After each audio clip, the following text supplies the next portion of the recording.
The world's renowned trade show for the mobile industry, which began earlier this week in Barcelona, draws to a close today after 4 days.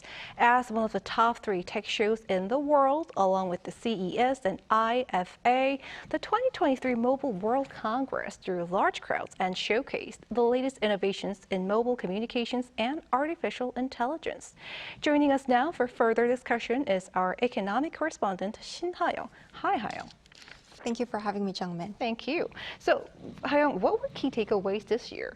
Well, Jung-min, there's still a few hours to go at the world's biggest telecom fair in Barcelona, but I would definitely say that this year's event was all about AI, fueled by the Chat GPT craze and 5G with a hint of 6G too. And that's apparent when you look at the theme for the 4-day MWC23, which is Velocity, Unleashing Tomorrow's Technology Today. The event isn't limited to mobile technology, but included 5G acceleration, fintech, OpenNet, Reality Plus, and digital everything as the key themes of the exhibition. And South Korea has a presence at the event with one of the country's biggest wireless telecommunication operators, SK Telecom, there to introduce the company's development in AI, urban air mobility, 6G, and the metaverse. And under the theme of AI, the wave of innovation, visitors to SK booth were able to experience flying cars and AI-based robots in person. Our new strategy, AI to everywhere, aims to create AI that connects with the world without being monopolized or biased towards a single company. Another South Korean mobile carrier, KT, presented its full-scale AI-related services. They include a solution to increase the efficiency of AI logistics center operations and a service that provides real-time optimized transportation routes using AI technology. And we can't leave out South Korea tech giant Samsung Electronics. Samsung had its latest products and services on display, including the Galaxy S23 series and Galaxy Book 3 Ultra. The company also showcased its 5G network technology and a roadmap for the next generation 6G network. Right. And what about some startups? Were there any firms that drew your attention? Yes, Jung-min, small and medium-sized firms has been also taking a part with 28 SMEs joining the event as part of a Korea section set up by South Korea's Trade Investment Promotion Agency, KOTRA. According to a manager from KOTRA, most of the participating businesses specialize in digitalization and virtual reality. Let's take a listen.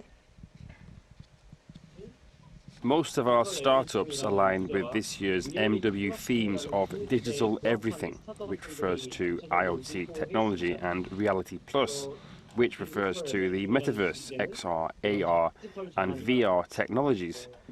One of the startups that grabbed attention is XL8, which has developed AI translation technology in collaboration with Netflix. Also, there is a pet tech startup called Pet Now that has an AI-based biometrics recognition service that uses a dog's nose print. And Ha-young, what's perhaps worth noticing is the presence of Chinese firms this year along with other U.S. tech giants.